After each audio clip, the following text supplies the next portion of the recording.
ಯಾಕೆ ನನಗೆ ಎಡ್ವರ್ಟ್ ಮಾಡೋ ಬುದ್ಧಿ ಕೊಟ್ಟೆ? ನನ್ನಿಂದ ಎಲ್ಲರಿಗೂ ನೋವಾಗ್ತಿದೆ. ನಾನು ಏನು ಮಾಡಲಿ ತಾಯಿ? ನೀನೇ ನಂಗೆ ಒಳ್ಳೆ ಬುದ್ಧಿ ಕೊಡು.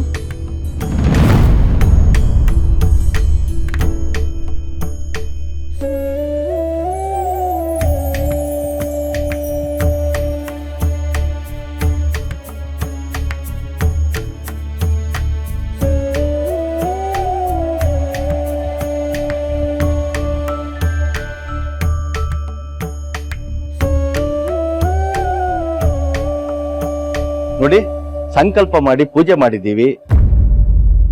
ನಿಮ್ಮ ಮನಸ್ಸಲ್ಲಿ ಏನೇ ಇದ್ರೂ ಆ ದೇವಿ ಹತ್ರ ಕೇಳ್ಕೊಂಡು ಪ್ರಾರ್ಥನೆ ಮಾಡ್ಕೊಳ್ಳಿ.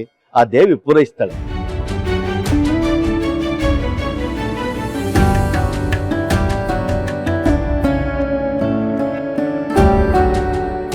ಎಲ್ಲ ಮುಗ್ದಿದೆ. ಆದ್ರೆ ದೇವರ ಸನ್ನಿಧಿಲಿ ಒಂದು ಮುಖ್ಯವಾದ ನಿರ್ಧಾರ ತಗೊಳ್ಳೋದು ಬಾಕಿ.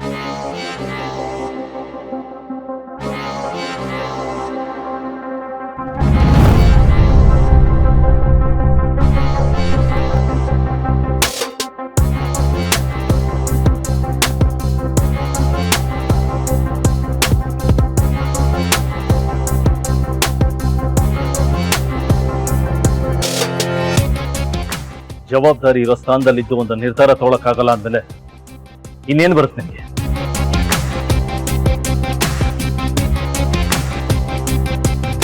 ಇಷ್ಟೆಲ್ಲ ಆದ್ಮೇಲೆ ಯಾವ ಮುಖ ಇಟ್ಕೊಂಡು ಅಕ್ಕಿ ನಾನು ನಿನ್ನ ಹತ್ರನೇ ಇಟ್ಕೊಂಡಿದ್ಯಾ?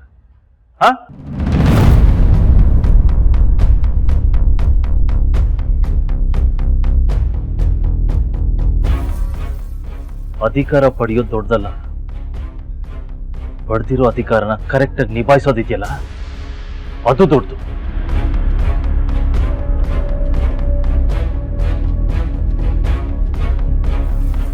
ಆದ್ರೆ ಅದನ್ನ ನಿಭಾಯಿಸೋ ಯೋಗ್ಯತೆ ಇಲ್ಲ ಅಂತ ನೀನು ತುಂಬಾ ಸಲ ಪ್ರೂವ್ ಮಾಡ್ಬಿಟ್ಟಿದ್ಯಾ. ರಾಮ್, ಅಮ್ಮ ನೀನೇನು ಮಾತಾಡ್ಬೇಡ. ಈ ವಿಚಾರದಲ್ಲಿ ನನ್ನ ಡಿಸಿಷನ್ ಫೈನಲ್.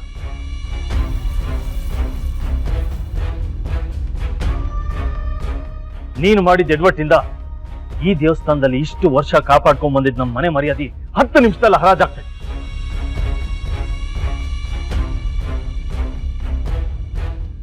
ಆದ್ರೆ ಅದೇ 10 ನಿಮಿಷದಲ್ಲಿ ದುರ್ಗಾ ಅದನ್ನು ತಪ್ಪಿಸುತ್ತೆ.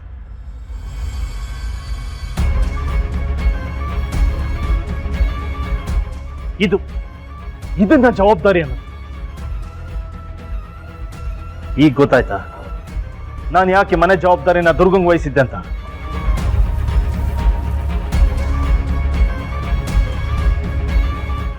ಇಷ್ಟು ವರ್ಷದಿಂದ ದುರ್ಗಾ ಈ ಮನೆ ಜವಾಬ್ದಾರಿಯನ್ನು ನಿಭಾಯಿಸ್ಕೊಂಡ್ ಬಂದಿದ್ದಾಳೆ. ಒಂದು ದಿನನೂ ನಮ್ಮ ಗೌರವಕ್ಕೆ ಧಕ್ಕೆ ಬರೋಂತ ಕೆಲಸ ಮಾಡಿದ. ಆದ್ರೆ ನೀನು ಅಧಿಕಾರ ಕೊಟ್ಟಿದ್ದಿಂದ ನಾನು ತಪ್ಪು ಮಾಡ್ತಾನೆ ಇದೆಯಾ? ಅನುಭವ ಕಮ್ಮಿ, ಕಲಿತೀಯ ಅಂತ ಮತ್ತೆ ಅವಕಾಶ ಕೊಟ್ಟಷ್ಟು ಪ್ರತಿ ಅವಕಾಶನ ದುರುಪಯೋಗ ಪಡಿಸ್ಕೊಂಡು ಮಾಡಿದ ತಪ್ಪಿಗಿಂತ ಇನ್ನೂ ದೊಡ್ಡ ತಪ್ಪು ಮಾಡ್ತಾನೆ ಬರ್ತಿದ್ದೆ.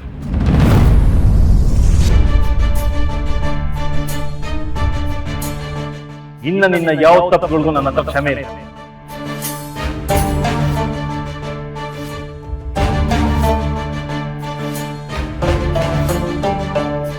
ಕೀನ ವಾಪಸ್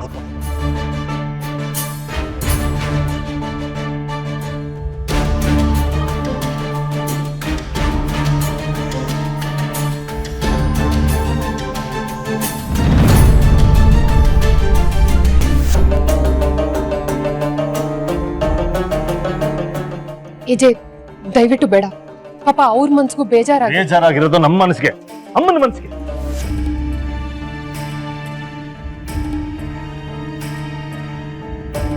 ಇದನ್ನ ಹೀಗೆ ಬಿಟ್ರೆ ಹೀಗೆ ಮುಂದುವರಿಯುತ್ತೆ. ಇವತ್ತು ಇದಕ್ಕೊಂದು ಅಂತ್ಯ ಹಾಡ್ತೀವಿ.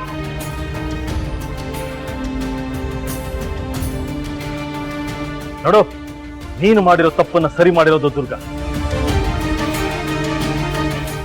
ಜವಾಬ್ದಾರಿಯ ಇನ್ನೊಂದು ಹೆಸರು ದುರ್ಗಾ.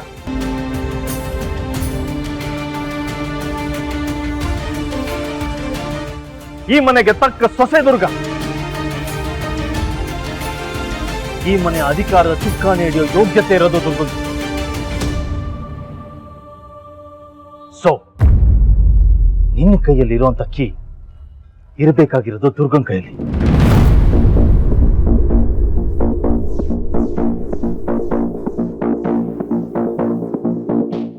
ಕಮಾನ್, ದುರ್ಗನ್ ಕೈ ಕೀ ಕೊಡು.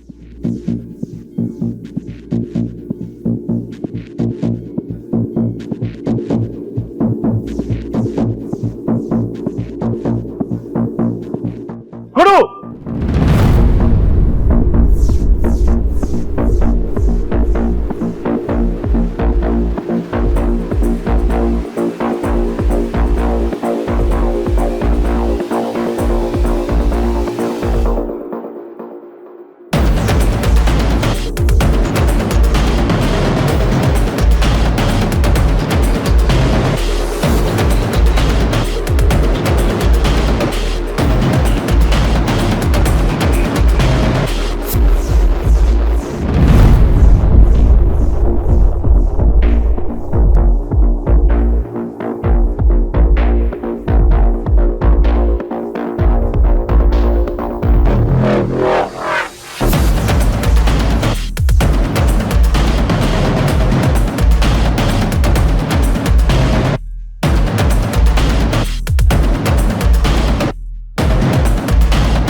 ಗಂಟೆ ಆಯ್ತು, ಎಲ್ಲ ಬನ್ನಿ ಪ್ರಸಾದ ತಗೊಳ್ಳಿ.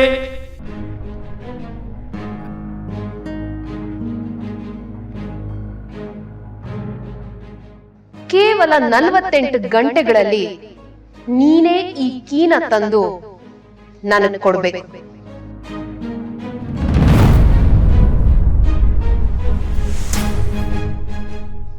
ಏಜೆ ಅವ್ರ ಬಾಯಾರೆ ನನಗೆ ಕೊಡು ಅಂತ ಹೇಳ್ಬೇಕು. ಹಾಗ್ ಮಾಡ್ತೀನಿ.